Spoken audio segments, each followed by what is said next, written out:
માળિયાહાટીનાની Aga Khan trust સંચાલિત Girnar high school દ્વારા સ્થાનિક આગેવાનો સાથે પરામર્શ કરાયો હતો।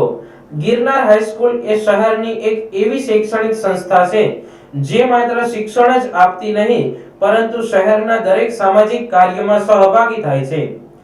આ ગિરનાર હાઈસ્કૂલ કોરોના કાળ હોય, રાષ્ટ્રીય તહેવાર હોય, શહેરના ઉત્થાન માટેનું કોઈ પણ કાર્ય હોય કે શહેરના કોઈ સારા કાર્યમાં સેવા સમર્પણ માટે સંસ્થા તત્પર બને છે। ત્યારે આજે શિક્ષણ માટે શહેર તથા નજીકના ગામોમાંથી સારા અભ્યાસ માટે આ શાળાએ આવતા વિદ્યાર્થીઓ માટે આ શાળા ઘટતું દરેક કાર્ય કરવા તત્પર છે। વિદ્યાર્થીઓના શિક્ષણ માટે આજના આધુનિક સમયમાં શાળાને સમય મુજબ ટેકનોલોજી સાથે જોડવા માટે ઘટતું કરવા સ્થાનિક આગેવાનો સાથે એક પરામર્શ કાર્યક્રમ યોજવામાં આવ્યો હતો। નલિનભાઈ ભાનવડિયા, ગિરનાર સ્કૂલ અને આગાખાન હોસ્ટેલ માળિયાહાટીના પ્રેસિડેન્ટ, આજ રોજ માળિયાહાટીના ખાતે એક ગેટ ટુગેધર પાર્ટીનું આયોજન કરવામાં આવેલ, જેની અંદરમાં માળિયાહાટીના ખાતેના તમામ સમાજના શ્રેષ્ઠીઓ ઉપસ્થિત રહે તેમજ માળિયાહાટીના આગેવાનો પણ ઉપસ્થિત રહે। ગિરનાર સ્કૂલના વિવિધ કાર્યક્રમો અને ગિરનાર સ્કૂલની રૂપરેખા તેઓને અમોએ જણાવેલ, તેઓના સૂચનો પણ અમોએ સ્વીકાર કરેલ છે અને ગિરનાર સ્કૂલની અંદરમાં નવી ટેકનોલોજી અને નવા ફેરફારો સાથે ગિરનાર સ્કૂલને કેમ આધુનિક બનાવી, આધુનિક શિક્ષણ આપવું એ દિશામાં અમે નિરંતર પ્રયાસ કરતા રહીશું, જે બદલ અમો માળિયાના આગેવાનો અને સમાજના શ્રેષ્ઠીઓનો ખૂબ જ આભાર માનું છું।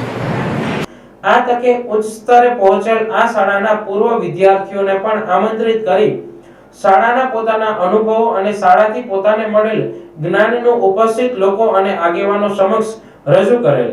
આ શાળાને જિલ્લા સ્તરેથી સરકારી તંત્ર દ્વારા અનેક એવોર્ડ પણ મળ્યા છે। ગુડ ઇવનિંગ બધાને, મારું નામ પ્રિયાંશુ જોશી છે। હું ગિરનાર સ્કૂલનો ફોર્મર સ્ટુડન્ટ છું।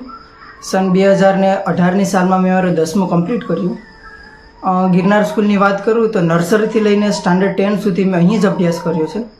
આ માળિયા જેવા નાના એરિયાની અંદર આટલી ઇંગ્લિશ મીડિયમ સારી સ્કૂલ હોવી એક બહુ મોટી વિશેષતા કહેવાય અને આ સ્કૂલની વિશેષતા એનાથી પણ વિશેષ છે, કારણ કે આ સ્કૂલના લીધે જ મેં મારા 10માની અંદર સેન્ટર ફર્સ્ટ બન્યો છું।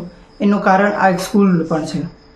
બીજું કહેવાનું એ કે અહીંયા ઈ-સેન્સના જે ટોપ લર્નિંગ ક્લાસીસ કરાવવામાં આવે છે તેનાથી વિદ્યાર્થીઓને વિડીયો યુઝ્યુઅલ દ્વારા સારી રીતે માર્ગદર્શન આપવામાં આવે છે। ટીચિંગ સ્ટાફનો પણ ખૂબ મોટો ફાળો હોય છે। આ રીતે સર્વાંગી વિકાસ વિદ્યાર્થીનો કરવામાં આવે તેની પાછળ ગિરનાર સ્કૂલનો ખૂબ મહત્ત્વપૂર્ણ હાથ હોય છે, તેનો મને અનુભવ થયેલો અને તેનો ખૂબ આભારી છું। મેં મારું ફર્સ્ટ ટુ 10નું સ્કૂલિંગ અહીંયા ગિરનાર હાઈસ્કૂલમાંથી જ કરેલું છે અને આજે હું અમદાવાદની પ્રસિદ્ધ હોસ્પિટલ NHL હોસ્પિટલમાંથી MD રેસ્પિરેટરી મેડિસિન કરી રહી છું। પછી એની પહેલાંના MBBS આપણા રિનોન્ડ સાઇડસ કેડિલા ફાર્માસ્યુટિકલ કંપનીમાંથી મારું MBBS પૂર્ણ કરેલ છે અને એ દરમિયાન MBBS દરમિયાન પણ મને આપણા માનનીય ગવર્નરશ્રીના હસ્તે ગોલ્ડ મેડલ મળેલ છે। હવે હું વાત કરું અહીંયા સ્કૂલની, તો જ્યારે હું આ સ્કૂલમાં એન્ટર થઈ ત્યારે જ મને મારા બાળપણની યાદ આવી ગઈ કે હું એક સ્વપ્ન લઈને આવતી હતી અને એ સ્વપ્નને આકાર આ સ્કૂલે આપ્યો છે। આપણે કહીએ છીએ ને કે એક વૃક્ષ ત્યારે જ મોટું થાય છે જ્યારે તેના મૂળ જે છે એ ઊંડા હોય છે અને એ મૂળ ઊંડા આ સ્કૂલે કર્યા છે।